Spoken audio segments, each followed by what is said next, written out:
ታሪካችን የሚጀምረው እንደ አውሮፓ አቆጣጠር በ1879 በእንግሊዝ ሀገር ሲሆን ሌሊቱ ሊነጋ ቢልም የብሪታንያ ከባድ ጭጋግ ገና አልተገፈፈም ነበር። ቅዝቃዜው የአጥንትን መቅኔ የሚበሳበት በዚያ የማለዳ ሰዓት በጭቃና በሳር በተሰራችው አነስተኛ ጎጆ ውስጥ ወጣቱ ሃሪ ቫርደን በደካማ አልጋው ላይ ተኝቷል።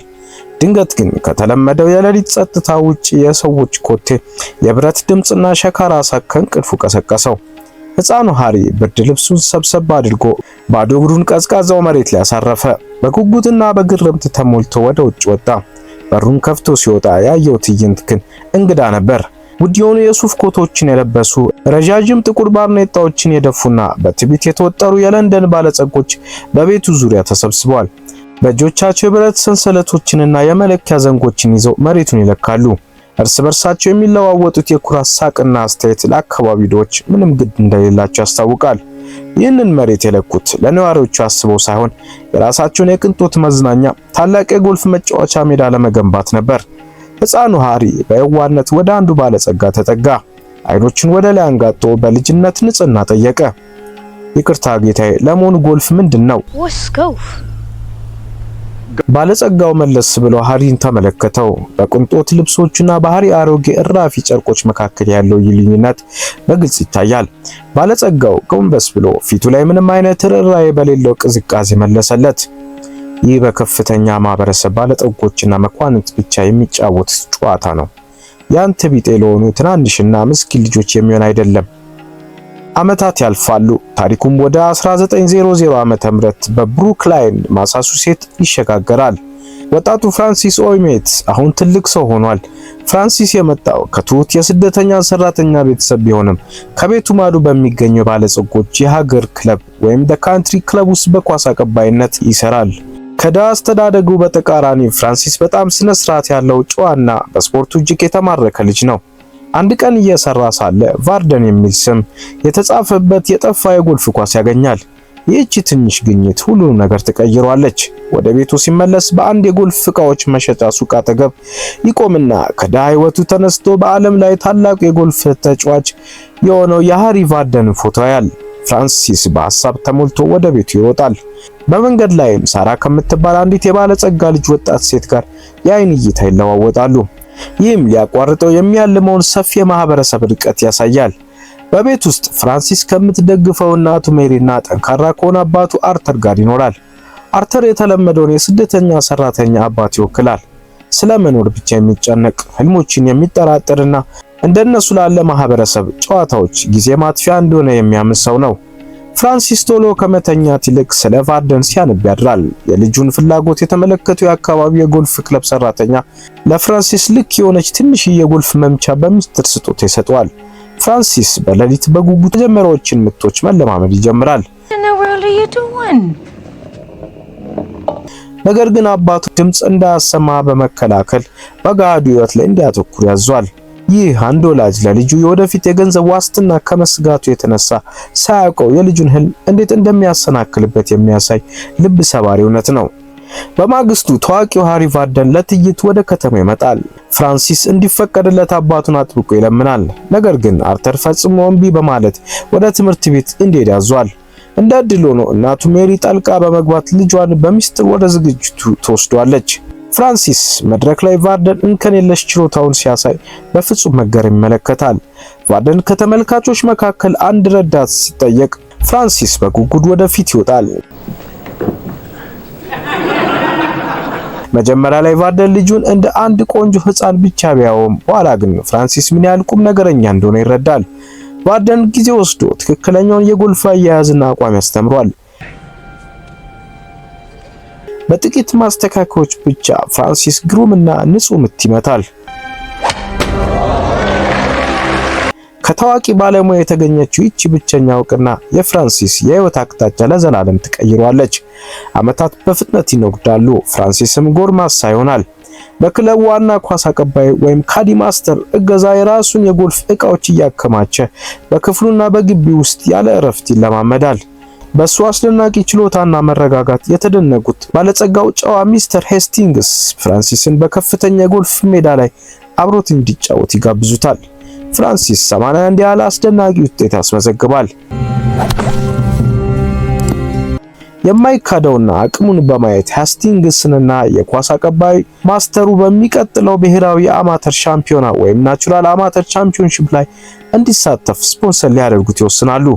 ሆኖም የክለቡ ባለጸጋ ስራ አስፈጻሚ ኮሚቴ አንድ ተራ ኳስ አቀባይ ከባለጸጎች ጋር አብሮ ለመጫወት በመፈለጉ በጣም ይቆጣሉ፣ ያፌዙበታል።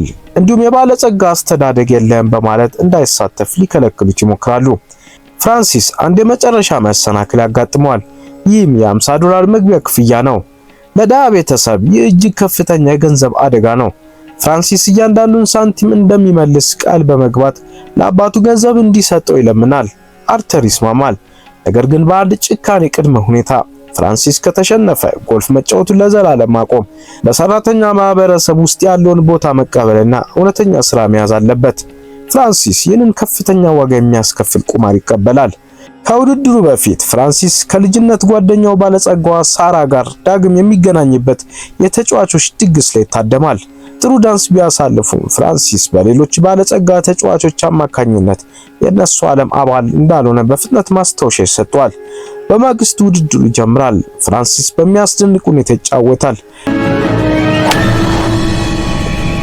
ለረጅም ዓመታት ከተጫወተ ባለሙያ የማይጠበቅ ምቶችን በመምታት ባለጸጋውን ተመልካች ያስደነግጣል። እናቱ ከሩቅ የሚሰማውን እልልታ በጭንቀት ከበረንዳዋ ሆና ታዳምጣለች።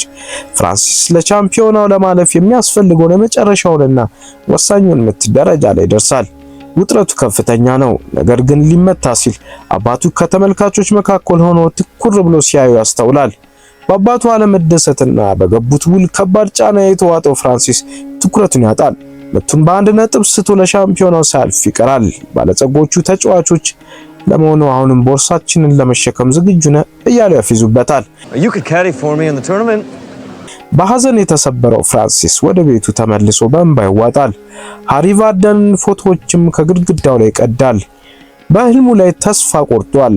ይህ በእንዲህ እንዳለ በአትላንቲክ ማዶ የእንግሊዝ የጎልፍ ማህበር ፍጹም የዓለም የበላይነቱን ለማረጋገጥ ቆርጧል። ቀደም ሲል የእግር ኳስ፣ የራግቢና የክሪኬት ዋንጫዎችን የያዙ ሲሆን ስብሰባቸውን ለማሟላት የዩኤስ ኦፕን ዋንጫን ይፈልጋሉ። ሃሪ ቫርደን ዘመቻውን እንዲመራ ጫና ያደርጉበታል። አንድ ባለጸጋ ረዳት እንዲመርጡ ከሚፈልጉት የእንግሊዝ ጌቶች በተቃራኒ ቫርደን ቴድ ሬይን ይመረጣል።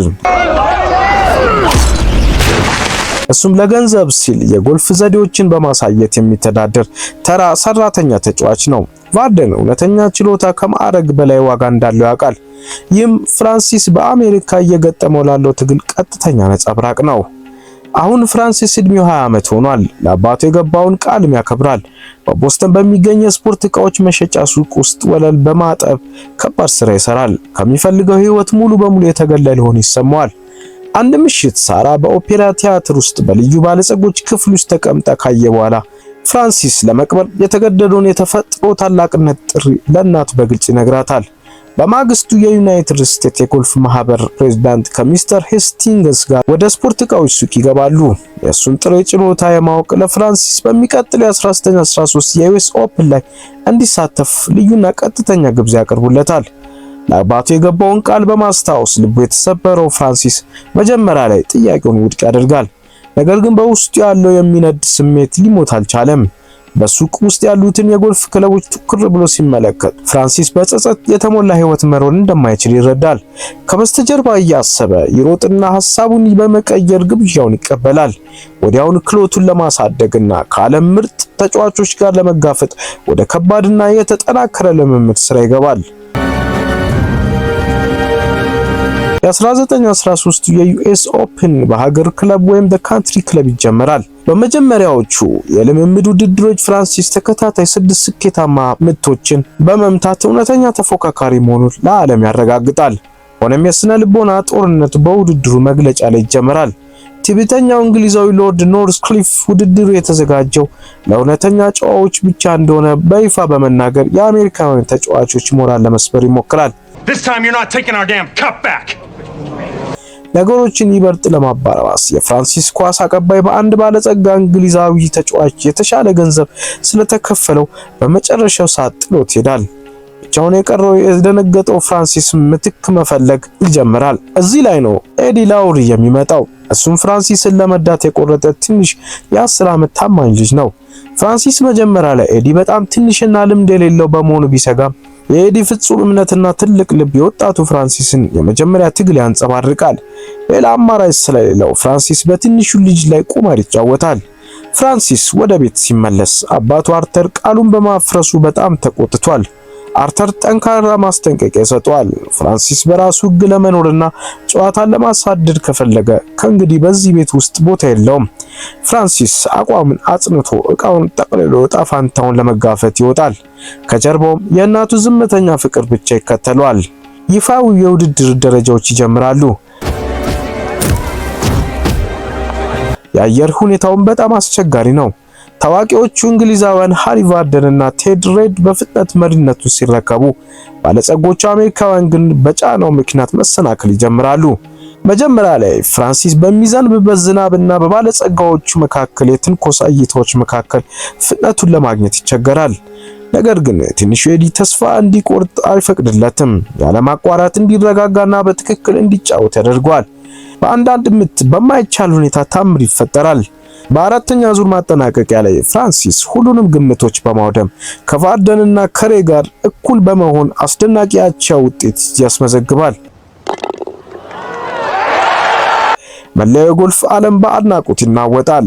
አንድ ሳንቲም የሌለው በራሱ የተማረ ተራ ኳስ አቀባይ ሁለቱን ታላላቅ የእንግሊዝ ሻምፒዮናዎችን ለአንድ የመጨረሻ 18 ቀዳዳ ወሳኝ ሽልማት አስገድዷቸዋል።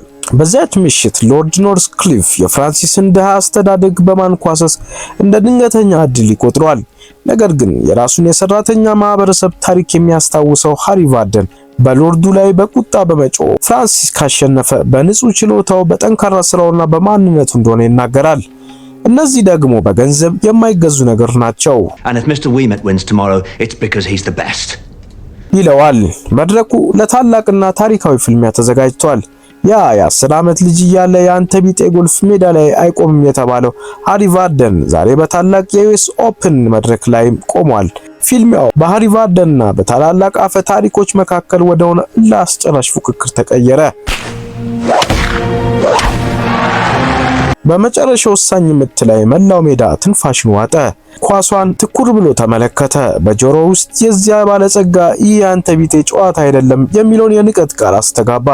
በዝግታ መምቻውን ወደ ኋላ አነሳና በኃይል መታው። ኳሷ በአየር ላይ እየተመዘገዘገች ሄዳ ልክ እንደ ጥይት በቀጥታ ቀዳዳ ውስጥ ገባች። ሆል ኢን ዋን። በጥቂት ሰከንዶች ሜዳው በዝምታ ደነዘዘ። በመቀጠል ግን ስታዲየሙ ሊፈርስ በደረሰ የደስታ ጩኸት ተናወጠ። ያ የትናንቱ ምስኪን ኳስ አቀባይ ልጅ የዓለምን ታላላቅ ሻምፒዮናዎች አሸንፎ የክብር ዋንጫውን ወደ ሰማይ አነሳ። ባለጸጎቹ ጨዋታው ለራሳቸው ብቻ የተፈቀደ አጥር አድርገውት ነበር። ያንን አጥር ሰብሮ በመግባት ስፖርቱ የችሎታና የህልም እንጂ የገንዘብ እንዳልሆነ ለዓለም አረጋገጠ።